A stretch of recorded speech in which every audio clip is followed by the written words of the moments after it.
Hello everyone, welcome back to the channel. आज review कर रहे हैं Honda Hornet 2.0 Repsol edition. So Honda Hornet 2.0 का मैंने पहले भी रिव्यू किया है, बट उस वीडियो में इतने सारे क्वेश्चंस आए थे regarding comparison between other bikes, तो मैं सोचा let's address the Repsol edition also.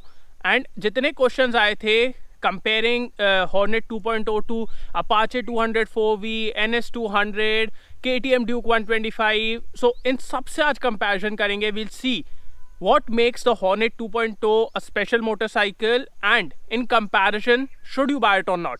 And before we start, special thanks to Frontier Honda for helping me out. अगर आपको Honda का कोई भी प्रोडक्ट देखना है, शोरूम की सारी कॉन्टैक्ट डिटेल्स डिस्क्रिप्शन में, कॉल करिए, अपनी अपॉइंटमेंट बुक करिए, then go to your showroom and have a look. Now let's start with the video.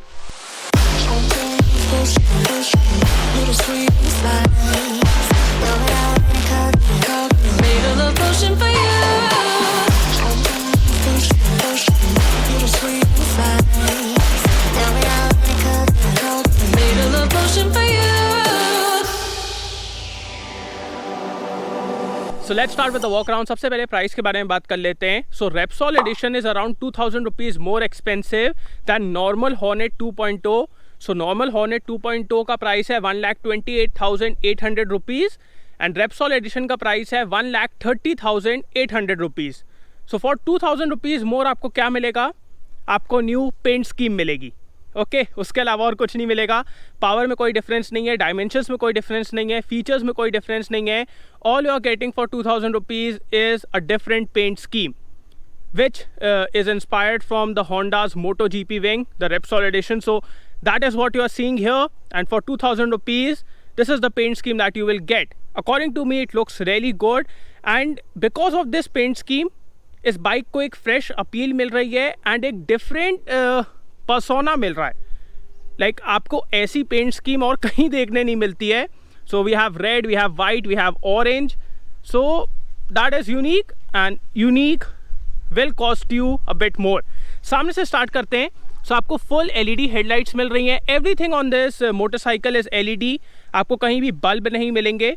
So full LED headlight है, इंडिकेटर्स आर LED, आपको गोल्ड एनोडाइज्ड USD फोक्स मिल रहे हैं which is amazing. Like आपको NS में भी नहीं मिलते हैं, RTR 204V में भी नहीं मिलते हैं, MT-15 में भी नहीं मिलते हैं, Duke 125 में मिलते हैं। सो ये आपको यहाँ मिल रहा है। आपको सिंगल चैनल ABS भी मिल रहा है विच is again a very good thing, but considering the price and considering Honda has positioned this motorcycle on the premium side, dual channel ABS दे देते तो मज़ा आ जाता। Like we all know in terms of power and in terms of performance this cannot compete with NS and Apache. So in that sense if Honda has priced it in the premium segment तो dual channel ABS दे देते, बहुत अच्छा रहता। Tyres की तरफ आएँ सो आपको Hornet 2.0 में widest tyres in the segment मिलेंगे। सामने 110 सेक्शन, पीछे 140 section. So we have the widest tyres in the segment which is again a very good thing, and उसी की वजह से इस बाइक को एक बहुत प्रॉपर स्टांस मिलता है। Coming towards the engine, so this is BS6 compliant, it's fuel injected. आप देख सकते हैं कैटालिटिक कन्वर्टर। पावर फिगर्स के बारे में बात की जाए सो ये प्रोड्यूस करता है 17.26 PS and 16.1 newton metre torque. But don't go by the figures because ये मोटरसाइकिल वे करती है सिर्फ 142 kgs, 142, which is very light, very light. Like KTM Duke 125 से भी हल्की है ये motorcycle. So that is why will talk about the performance, will talk about it. थोड़ी देर रुकिए आप, बाकी आप पेंट स्कीम देख सकते हैं। It has been done really nicely, and ये जो मोटरसाइकिल है इसमें आपको इतनी ज़्यादा लेयरिंग दिखेगी। Like just look at it, यहाँ पे अलग है, this is different. So because of the layering I think only Honda can pull it off, because अगर कोई और कंपनी होती तो ये सारे पैनल गैप्स मिलते आपको, फिट एंड फिनिश उतनी अच्छी नहीं होती। But because Honda has made this motorcycle the fit and finish is really good. आपको कोई भी अनइवन पैनल गैप्स नहीं मिलेंगे। The panel quality is really good, the paint quality is really good. यहाँ पे आपको फेक कार्बन फाइबर फिनिश भी मिल जाता है, टैंक माउंटेड की स्लॉट भी मिल जाता है। We also get hazard lights, so ये भी एक बहुत अच्छा फीचर है एंड मेरे को तो बहुत अच्छा लगता है। That is why I am so hyped about it. Coming towards the instrument cluster, so ये आपको नेगेटिव LCD मिल रही है which according to makes looks really good. Like आपको फर्स्ट इंस्टेंस में लगेगा कि इसका साइज़ छोटा है, बट इट्स एप्ट, मतलब कभी भी आपको इससे कोई दिक्कत नहीं होगी. It's really good, it's sleek, it's good, it's loaded. इसमें आपको battery voltage, gear position indicator, आपके ट्रिप मीटर्स, टैकोमीटर, स्पीडोमीटर, आपकी डेट, फ्यूल एंड मैं आपको और चीज़ें दिखा देता हूँ. सो ये आपके ट्रिप्स हैं, ये आपका battery voltage. So you are getting a lot of stuff here. But या कनेक्टेड टेक और दे देते लाइक ब्लूटूथ कनेक्टिविटी, तो वो बहुत अच्छी चीज़ होती. Seat is split and it's comfortable.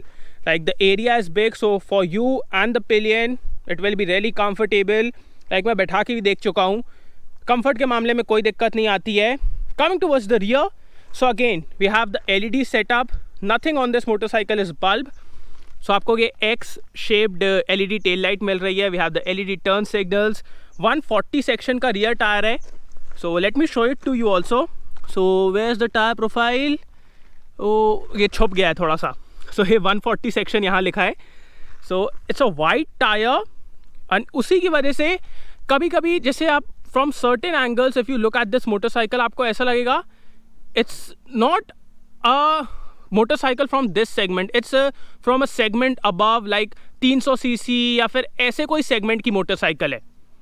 So that is why the proportions are good, जिसकी वजह से ये बाइक अच्छी हैवी दिखती है. We have this exhaust. अभी exhaust note भी सुनेंगे क्योंकि that sounds good. But compared to Apache, nowhere close, because Apache like TVS nails it every time. This side we have the Sari guard and Honda has finished it in a good manner. Like सिर्फ steel का दे देते हैं बहुत सारी companies, but आप देखेंगे यहाँ पे आपको एक प्रीमियम फिनिश मिल रही है. We also have a centre stand on this motorcycle which is a good thing. अब एक चीज़ जो मेरे को हॉर्नेट 2.0 में मिसिंग लगी वो है साइड स्टैंड के लिए cut off sensor, because even if the side stand is on, bike चलती है, बाइक बंद नहीं होती है. सो साइड स्टैंड के लिए कट ऑफ सेंसर देना चाहिए था, वो एक अच्छा सेफ्टी फीचर होता है. बाकी यहाँ से देखिए there are lot of details, so that is good. अभी काम करते हैं, let's listen to the exhaust note and then we'll ride it.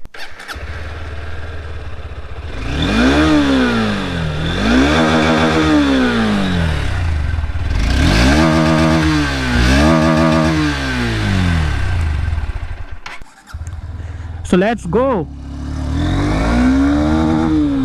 Start करते हैं इसके इंजन से. So right from the start initial pickup is good. You feel that torque, जिसकी वजह से इस मोटरसाइकिल को सिटी में चलाना, ट्रैफिक में चलाना बहुत ईजी हो जाता है. And as soon as you start accelerating, आप मिड रेंज की तरफ पहुंचते हैं. Mid range is also strong on this motorcycle, you will like it. Top end is also good on this motorcycle. Like that's amazing because most of the time क्या होता है, अगर किसी मोटरसाइकिल में लो रेंज में और मिड रेंज में अच्छी खासी पावर है तो टॉप एंड में उतनी ज़्यादा पावर नहीं रहती है. But the case is different here because even in the top end this motorcycle loves to rev. Like top end is not that great, but because of the rev happy nature, before you even notice it, ये एकदम red line touch कर देती है. सो आपको पता ही नहीं चलता है कि टॉप एंड में क्या हुआ. So power has been distributed throughout the rev range really nicely and I love it. The engine is really good. Also in terms of refinement, it's a Honda, so refinement is no issue on this motorcycle.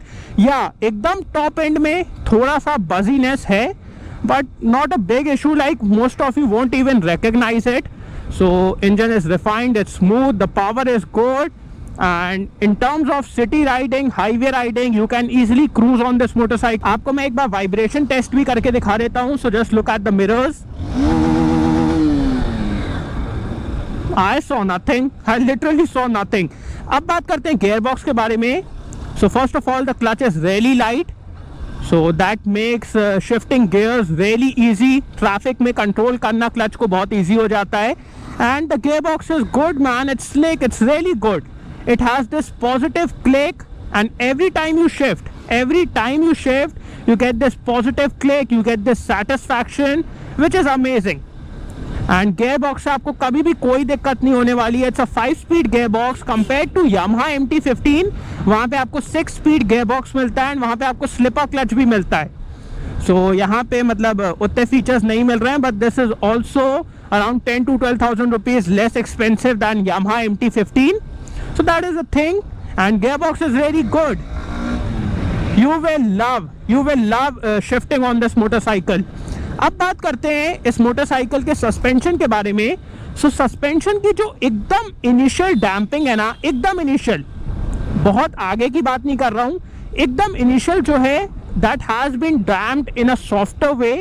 सो अगर आप कम speed में slowly जा रहे हैं and you encounter a bad patch, तो आपको comfortable ride मिल जाएगी.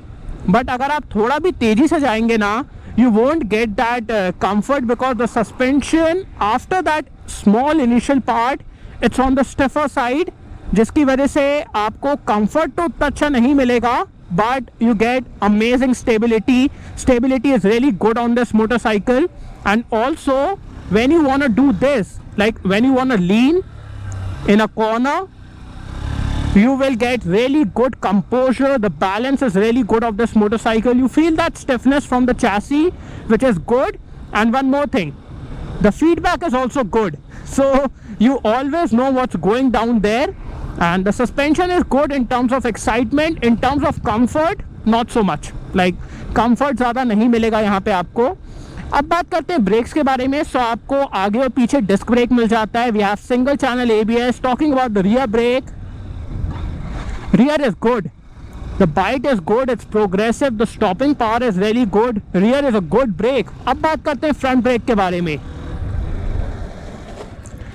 front is also good, like the bite is good, feedback is good. As soon as you apply the brakes, you feel that calibration, you feel that feedback. Front brake is really good, stopping power is good, feedback is good, bite is good. Amazing braking on this motorcycle. And that is what you expect when you are paying a premium compared to other 200cc motorcycles or 150-160cc motorcycles. So you are getting good brakes here. अब बात करते हैं sitting position के बारे में. So sitting position is really comfortable. First of all you have this wide handle bar, जिसकी वजह से लेवरेज लेना, इस मोटरसाइकिल को टर्न करना, फ्लिक करना बहुत ही ईजी हो जाता है. And also the foot pack position is not really rear set. Comfortable position है, आप ज़्यादा आगे की तरफ लीन नहीं होते हैं. So the sitting position is really comfortable. Also you can easily grip the tank. आप टैंक को बहुत ईजिली ग्रिप कर सकते हैं because the shape is like that. So उसकी वजह से आप कॉर्नर्स में भी बहुत अच्छी एक पोजीशन मेंटेन कर पाएंगे. आप तेज़ चलाते टाइम या फिर आराम से चलते टाइम भी कंफर्टेबल रहेंगे. So sitting position is very good. Fit and finish is also really good, like that is what you expect from Honda. So the panel gaps are even, the switch gear is really good, and the instrument cluster is really easy to read. एक नज़र में आप इसको पढ़ लेंगे because the fonts are really good, and आपको बहुत ज़्यादा ऐसा ध्यान नहीं लगाना पड़ता है इसको पढ़ने के लिए. So that's interesting.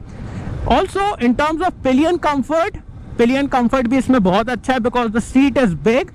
And compared to Yamaha MT-15, pillion will be a lot more comfortable here. Like seat बड़ी है Yamaha MT-15 में, सीट छोटी है, एंड सेकेंडली पीछे ऐसा कुछ है नहीं. सो एकदम से आपको ऐसा लगता है कि मैं तो उल्टा गिरूंगा. सो वो चीज़ें यहाँ पे अच्छी हैं. Practicality is good here. The grip from the tyres is also really good. Like you can have a lot of fun with this motorcycle because the engine is stocky, and around corners it really complements you. It gives you a lot of composure, a lot of grip. You can take good leans on this motorcycle. So yeah, it's amazing. Let's take a U-turn from here.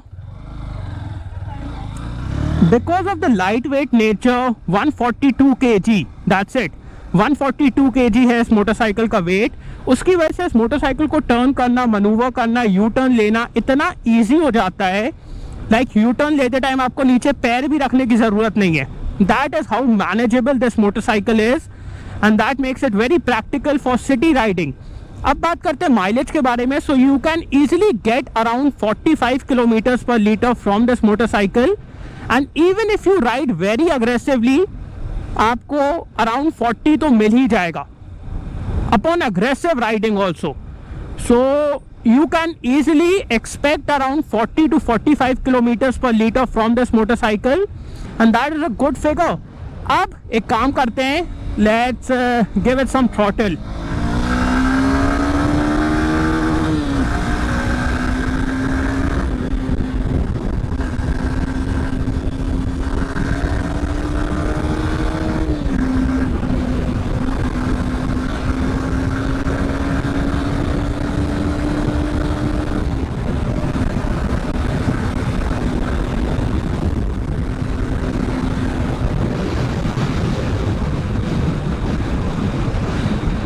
बात करते हैं should you buy this motorcycle or not and how it compares to the competition, because जो इस motorcycle का price है ना उसकी वजह से इसका कंपटीशन बहुत सारा है।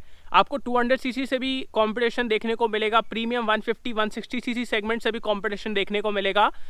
So let's start with the 200 CC segment, NS200 and Apache 204V। सो इसका जो प्राइस है रेप्सोल एडिशन का, उससे थोड़े से ही कम प्राइस में आपको Apache 204V single channel ABS मिल जाएगी, which will offer more performance. Obviously it's a 200cc motorcycle, and if I compare it to NS200, so NS से ये अराउंड 2-3 हज़ार रुपये सस्ती है। सो अगर आप 2-3 हज़ार रुपये लगाएंगे तो आपको बहुत ही बेहतरीन परफॉर्मेंस देखने को मिलेगी। But the place where this motorcycle stands out is in fit and finish, premiumness, equipment level, because यहाँ पे आप देखें आपको USD फोक्स मिल रहे हैं, फुल LED सेटअप मिल रहा है, रेप्सोल की स्टाइलिंग मिल रही है, and this motorcycle feels premium. Also इस मोटरसाइकिल का वेट है 142 kgs, which is really light, जिसकी वजह से इस मोटरसाइकिल को सिटी में चलाना, फ्लिक करना, किसी बिगनर के लिए चलाना बहुत ईजी हो जाता है, because you can easily handle it. अगर मैं इसको NS200 और अपाचे से कंपेयर करूँ, दोनों ही motorcycles are above 150 kgs, both are above 150। So कभी भी आपको यहाँ पे ऐसे पावर की कमी नहीं लगती है, but you have that premiumness, you have that unique identity, and for Honda fan boys this is the motorcycle that you can buy right now. So compare to 200cc performance अगर आपको चाहिए, go with 200cc motorcycles. अगर आपको performance चाहिए तो those are the options, but if you are looking for something which is more practical, जिसमें आपको better mileage मिले, which is easier to handle in city and traffic, Honda का refinement चाहिए, Honda की reliability चाहिए, and you want something that has a premium vibe, then this is the motorcycle for you. अब बात करते हैं how it compares to KTM Duke 125. So KTM Duke 125 is around 21 or 22,000 rupees more expensive than this motorcycle. It offers less power but offers similar equipment level. ठीक है, so like even if I talk about KTM Duke 125, according to me it's overpriced, and it's not a motorcycle that I will go for. So when I compare it to KTM Duke 125, this is better value for money motorcycle, and this is the one I will go for between this and KTM Duke 125. अब जब मैंने Hornet 2.0 का सबसे पहले video बनाया था, सबसे बड़ा क्वेश्चन ये आया था how this motorcycle compares to MT15। MT15 से कैसे कंपेयर होती है? So when I compare this motorcycle to Yamaha MT15, Yamaha MT15 is around 10,000 rupees more expensive than the Repsol edition and around 12,000 rupees more expensive than normal Hornet 2.0. What you get for 10 to 12,000 rupees more? You get slipper clutch, you get one more gear, यहाँ पे आपको 5-speed gearbox मिल रहा है। MT15 में आपको 6-speed gearbox मिलेगा, वहाँ पे आपको liquid cooling मिलेगी, VVA टेक्नोलॉजी मिलेगी। VVA technology is really good, like mid range को पार करते ही आपको ऐसा लगता है कि टॉक का फ्लैट हो जाएगा, but then the VVA kicks in and everything changes. So for 10 to 12,000 rupees ये सब चीज़ें आपको वहाँ पे मिलेंगी। What's the difference between the two motorcycles? In terms of power, this motorcycle produces more torque because it's a bigger engine. So यहाँ पे आपको ज़्यादा torque मिलता है। MT15 produces more power. Also यहाँ पे आपको कुछ premium features मिल रहे हैं like USD forks. So यही कुछ differences हैं। Now between the two motorcycles, the biggest difference according to me is practicality. अगर आप Hornet 2.0 को देखें, this is a more practical motorcycle because first of all आप इसकी सीट देखिए, इसकी जो सीट है it's more comfortable for rider as well as pillion, because this is a more roomy motorcycle. MT15 is good for rider but for pillion not so much, because seat उतनी बड़ी नहीं है, उतनी ज़्यादा जगह नहीं है, ऐसा लगता है कि पीछे वाला इंसान गिरे आएगा। Also because of more torque here, it's a more torquey motor, इस मोटरसाइकिल को सिटी में चलाना, ट्रैफिक में चलाना बिकम्स ईजियर। इसको आप आराम से पिकअप ले सकते हैं, ट्रैफिक में चला सकते हैं, आपको बहुत ज़्यादा रेफ करने की ज़रूरत नहीं है। So if your main priority is practicality, you are looking for city riding, and if you are looking for premiumness, because premiumness दोनों ही मोटरसाइकिल में है, उसमें कोई शक नहीं. So if your main priority is practicality, then I'll suggest Hornet 2.0. But if your main priority is adrenaline rush, you're looking for excitement and that is your main priority, then I'll suggest MT15 because वहाँ पे आपको ज़्यादा adrenaline focused equipment level मिल रहा है. Also you're getting one more gear, slipper clutch, and the way that VVA kicks in, that's amazing. But practicality not so much because city में चलाते time आपको उसको थोड़ा सा ज़्यादा रेफ करना पड़ता है, बहुत ज़्यादा नहीं. But when I compare both the motorcycles, वहाँ पे आपको थोड़ा सा ज़्यादा रेफ करना पड़ता है to pick up the motorcycle. Also pillion उसमें ज़्यादा comfortable नहीं रहेगा. MT15 is around 4 kgs lighter than this motorcycle, but not a big issue because वहाँ पे आपको टॉर्क कम मिल रहा है, यहाँ पे टॉर्क ज़्यादा मिल रहा है, तो आपको ऐसा कुछ डिफरेंस समझ में नहीं आएगा. So if you want adrenaline rush, you are looking for excitement, बस आपको excitement चाहिए, go for MT15. And if you are willing to pay 10 to 12,000 rupees more, अगर आप उतना पैसा ज़्यादा देना चाहते हैं, then you can go for MT15. But if your main priority is practicality, go for Hornet 2.0.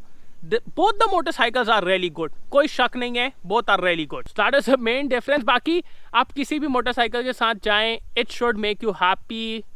That is the main motive, right? खुशी होनी चाहिए, that's it.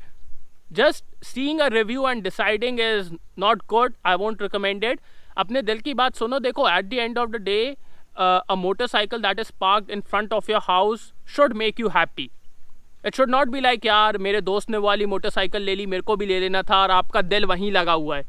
सो उससे कोई मतलब नहीं है. Go with what you like. बहुत सी बात स्टाइलिंग भी बहुत बड़ा रोल प्ले करती है, बट स्टाइलिंग के बारे में हम लोग बात नहीं कर सकते because it's subjective. So styling भी बहुत बड़ा रोल प्ले करती है, ब्रांड बहुत बड़ा रोल प्ले करता है, and that is Y KTM Duke 125 sells in such good numbers. So yeah, this is a good option. If you want more practicality, go with this. If you want more adrenaline rush, then go for MT15. So yeah, thanks for watching guys. I hope you like this video. इसको like कर देना, subscribe करना, bell icon दबा देना, and comment down below what are your thoughts about this motorcycle and how the Repsol edition looks. See you on next video. Bye.